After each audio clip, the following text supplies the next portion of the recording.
Bueno, hoy os quería hablar de cómo lidiar con la falta de alineación en las partes interesadas. En muchos casos, nosotros que trabajamos con pequeñas y grandes organizaciones públicas, nos encontramos con que la alineación no es algo mágico. Una de ellas es tener muy claro cuál es el escenario al que nos estamos enfrentando. Es normal que entre organizaciones haya diferencias, y creo que lo primero es una toma de contacto y entendernos muy bien.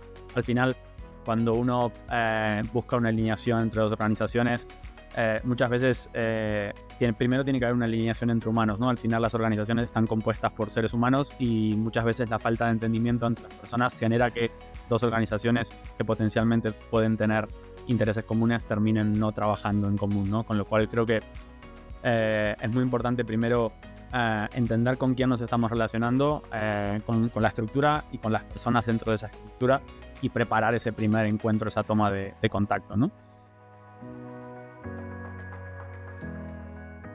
Cuando dos partes no encuentran el punto de alineación para continuar adelante, creo que, bueno, lo más sensato es preguntarnos el por qué. Si podemos tener feedback de esa parte, pues mucho mejor, porque no será lo que nosotros creemos que ha ocurrido, sino que podemos tener una visión más desde el otro lado de por qué no ha funcionado.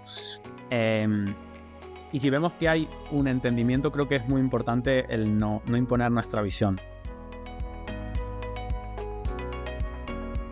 Y luego creo que es muy importante, y al final esto no deja de ser como cualquier relación humana, tener ciertos mecanismos de cuidado de esa relación o de ese alineamiento, ¿no? Muchas veces cuando uno va desarrollando un piloto o un servicio, puede haber malos entendidos, puede haber cosas que no funcionen, y creo que es muy importante tener ese punto de confianza y de alerta, de estar pendiente, de decir, bueno, si algo no va bien, me puedes llamar o me puedes escribir, o si algo no es como tú creías que sería, esas puertas abiertas, ¿no? No para salir, no para decir, bueno, hasta aquí hemos llegado, sino justamente para evitar que eso ocurra.